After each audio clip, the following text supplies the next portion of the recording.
Ladies and gentlemen, I would like to welcome you, our honored guests here this evening, to promote the Franklin School Class of 2011. If you haven't done so already, please turn off your cell phones, and I ask that you hold all your applause until all of the graduates are called up to receive their diplomas. When you clap for your child, the next name is not heard. Thank you for your anticipated cooperation with that. Now you can do all the clapping you want.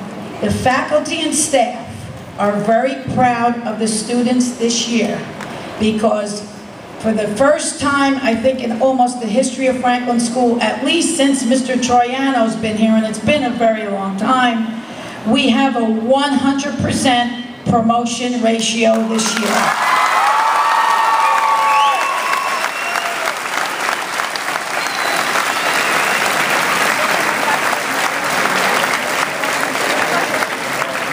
These fine young boys and girls were persistent in all of their efforts and received great academic success. You, as their parents, should also be congratulated on doing an outstanding job with these children. So everyone give yourself a nice round of applause.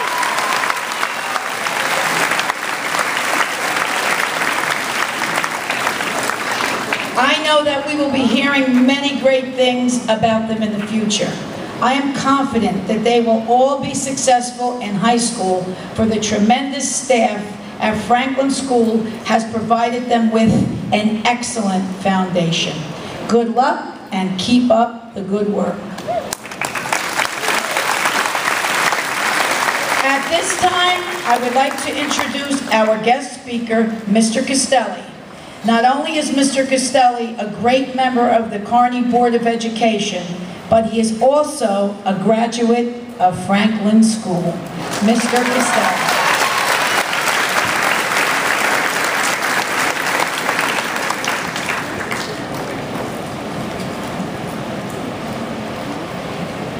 Mr. Castelli, I am proud to present to you the class of 2011.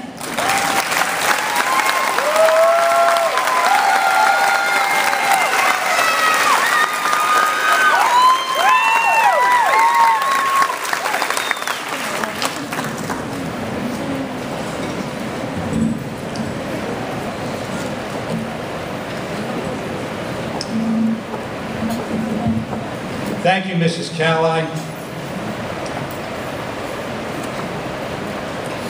This is my 6th graduation in the years I've been on the board, and it's the 3rd graduation ceremony that I did for Franklin School. And Mrs. Cali let it out of the hat. Not only am I a graduate of Franklin School, but my first year, which was kindergarten, was the year in which this Franklin School was built.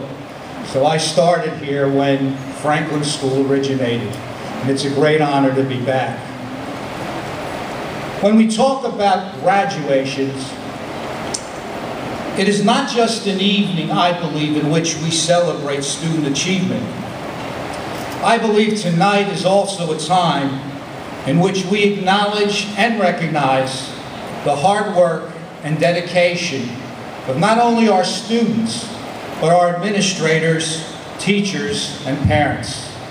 The young man in his address mentioned that previously. Our gathering can be summarized by a statement the 45th President of the United States, George H.W. Bush, made in 1991. And he said this, and I quote, "Education depends on committed communities determined to be places where learning will flourish. Committed teachers free from non-educational burdens.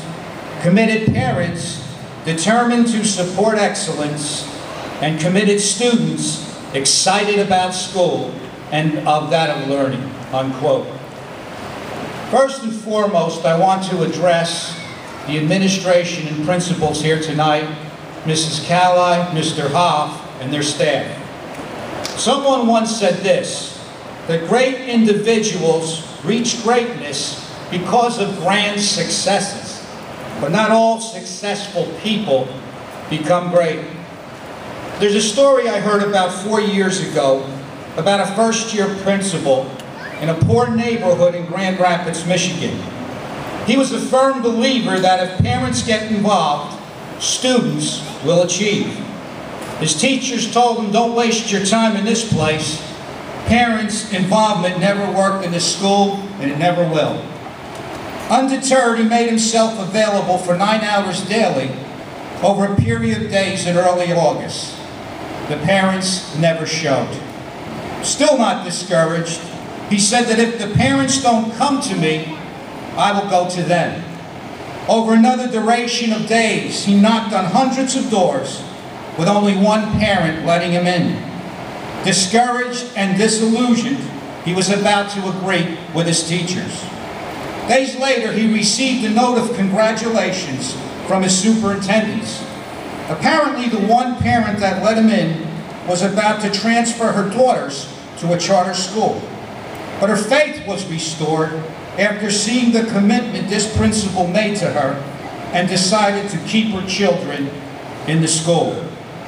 Harry Truman once said that a pessimist is one who makes difficulties out of his opportunities, but an optimist makes opportunities out of his difficulties.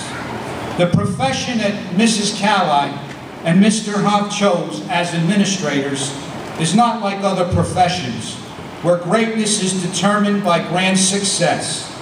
In education, greatness is proven in small doses of victory and finding an opportunity in difficult times. I want to personally thank them for exemplifying those virtues.